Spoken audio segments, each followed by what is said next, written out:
Hello everyone, this is I equals e to the I pi, and this is a video commentary of the semifinal match between Nitro and Gopher Muffins for the August 2011 Hero Attack Tournament. Now, originally I casted this entire series live with It's Not Butter, but for some reason the games were not recorded properly, so I'm going to do a solo commentary of this match instead. Now, the semifinal match is a best of 5, so the first team to win 3 games will win the match. And the first game will be played on the Forest map, and for each consecutive game, the map will be chosen by the losing team of the previous game, provided that the map has not been played on yet. So, a bit about the teams. Gopher Muffins is a team that tends to Zerg. In particular, they tend to use the Mutalisk hero, the Drone, the Lurker, and the Roach hero. In the round of 38, they played a 3v3 match against Team Xenon instead of a 4v4, because Xenon was missing a player and they requested it. So it's difficult to gauge the skill level of Gopher Muffins from the round of 8 simply because it was a 3v3 and Xenon played absolutely horribly during those games. But they do seem like a decent team. Nitro is a team that I don't really know that much about. I know that their preferred race is Terran, and they do have a very interesting match history. There were 33 teams in the tournament, and Team Nitro was one of the 2 teams that signed up late, so they played a round of 33 match, in addition to a round of 32, a round of 16, and a round of 8 match, and they won that match 2-1. But they didn't play a quarterfinal match since the other team, Flaming Fruit, forfeited their match due to a missing player. That was a bit too bad, since the Flaming Fruit was probably one of the stronger teams in the tournament, and they had a good chance to win the tournament. Okay, so starting the game, we see that our first game is on the Forest map. And I said this in the last match, but a really important feature of the Forest map is this high ground area in the center, which you can see here, and it intersects 2 lanes. And if you can manage to gain control of a high ground, then it becomes much easier for your team to damage the enemy while avoiding damage yourself. And that's simply because you gain a vision advantage due to the fact that you can't see up high ground, as well as a nice positional advantage.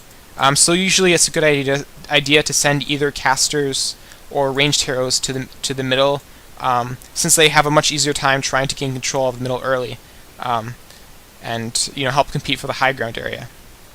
The special terrain feature of the Forest map is called Mud, and there are 2 mud patches, as you can see here and here.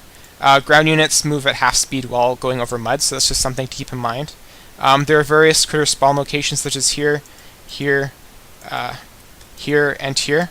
And in addition, there are 2 Xel'Naga watchtowers, which you can see here and here. So, starting the game, we see that Team Nitro has chosen to go as Terran, and they've chosen the Thor hero, the Marine hero, the Firebat hero, and the Ghost. While Team Gopher Muffins has chosen the Lurker hero, the Drone hero, the Mutalisk hero, and the Defiler hero. And for some bizarre reason, Team Gopher Muffins has decided to only send the Drone hero mid, even though it's a double lane, and they're sending 2 heroes to the top lane, even though it's a single lane. So I'm not quite sure I agree with that, since the mid is quite important on this map, and just having a single hero in mid, makes it a lot harder to control, and you're forfeiting an advantage to the other team. Team Nitro has chosen mostly ranged heroes, except for the Firebat hero, which is going to have difficulty, dealing with two heroes in its lane. In the middle, we see that the Drone hero is trying to stay in experience range, but has taken a bit of damage. And yeah, see, this is the problem if you only send 1 hero mid, because the Drone hero is probably not experienced with those Marines, so you're not getting full experience from this lane. And there's also diminishing returns to experience, so doing this strategy puts Gopher Muffins behind in experience, like overall for their team. So it might be. I think it might be intended, but it's definitely a questionable decision. Yeah, we see that the Drone hero is really taking damage from the Thor, the Marines, and the Ghost hero, and it's having difficulty staying at range to gain full experience. It probably would be better to send either the Mutalisk hero or the Defiler hero mid to help the Drone take control of the center, but we see that the drone hero has reached level 1, and it smartly chose the drone swarm ability, which helps immensely against Marines, especially if they're packed in a small area. So that's going to allow the drone hero to quickly gain lots of minerals. And we see that the ghost hero has chosen snipe, and he's sniping away this drone hero. And if the drone hero is not careful, it will die very soon. Here we have a Thor hero wandering around for no apparent reason at all. The Thor was very slow. It was going to the Zelnaga for some reason. I guess Team Nitro wants to have 2 people at top to help deal with, the 2 people for Gopher Muffins at top, but I don't really agree with that, since the middle is much more important, and the Thor is also better, at top, since it has a decent range, and the drone hero died to the ghost hero snipe. So again, that was probably due to the fact that they only sent 1 hero mid. That's okay. The Marine hero might have died to the Lurker hero. Let me just check the leaderboard. Yeah, the Marine hero died. So it might have probably been due to the Silk Thread ability Lurker hero. I didn't quite catch that, but if you overextend yourself against a Lurker hero or a D-tier hero, they can pull you into cannons, which can be quite dangerous. So the drone hero is going back. We can see that the drone hero is actually behind on experience relative to the ghost hero, so I don't think this decision by Gopher Muffins to only send 1 hero mid is proving to be very effective. But the drone hero has decided to get the spine crawler ability, so it can hopefully gain control of the center, and if it can gain control of the center, then it'll be able to level up much quicker. I would really like to see the ghost hero maybe just get cloak, because I don't think the spine crawler has any detection. At top, we see the Thor hero and the Firebite hero pushing back the Defiler and the Mutalisk. The Mutalisk decided to purchase a Nidus Canal, I think maybe for the drone hero. So that's some pretty nice teamwork there. And actually, this spine crawler hero is almost dead. The drone hero is almost dead. But so is the ghost hero. So really, if any of the teams just sent an additional hero mid, they would easily control the center. But yeah, I'm just questioning these decisions. Like, Thor hero would be more useful at top. So the Mutalisk hero has gone Scream, which is a nice ability. Firebite hero gets away. It has Napalm Rocket, which is a nice ability. But the Firebite hero needs to go back to base and just to heal up and gain more energy by items. We can see the Firebite hero went. The Thor hero needs to back off, or it's going to die to all these units. It's gotten regeneration, which is quite helpful when you're trying to hold a lane. Defiler hero should also consider going back. We can see that the Defiler hero, no, the Mutalisk hero got a creep tumor, which is always nice to get. In middle, we see that the Spine Crawler hero has complete monopoly on all the experience that goes through the middle. So that's quite nice. But yeah, the drone hero way overextends himself and dies to Marauders. So that's pretty embarrassing for the Marauder hero. We have the Ghost hero A-moving through critters.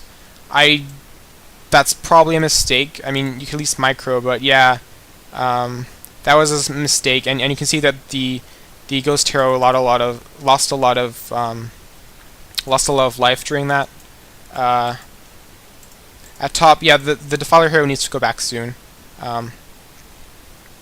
Is this just not going to be able to continue this?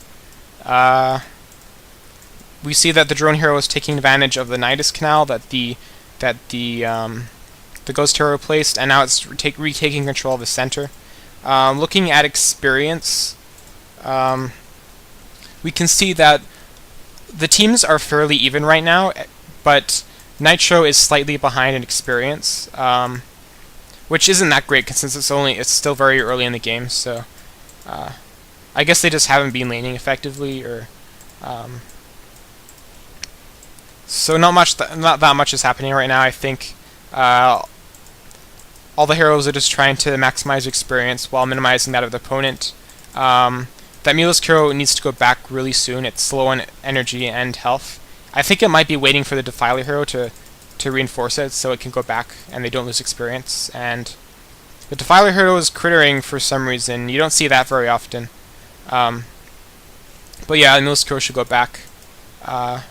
We see that the Marine hero probably also walked through critters and took a bunch of damage. I don't think that was very smart.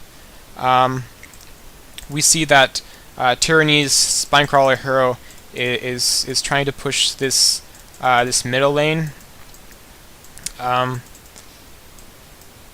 Lurker hero still gaining experience from bottom, and we have some random units walking over mud for some reason. The Defiler might have accidentally pulled them there. So we have a Thor hero fighting on Dark Swarm, which is not very effective. Oh, the Spinecrawler.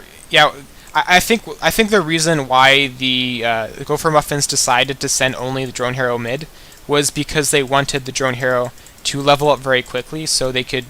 Because you can see the drone hero already has level 7 Broodlords, so and it's a really good siege hero. So I guess part of the strategy is to get a really high leveled Spinecrawler hero, and it's a bit debatable how effective that strategy is.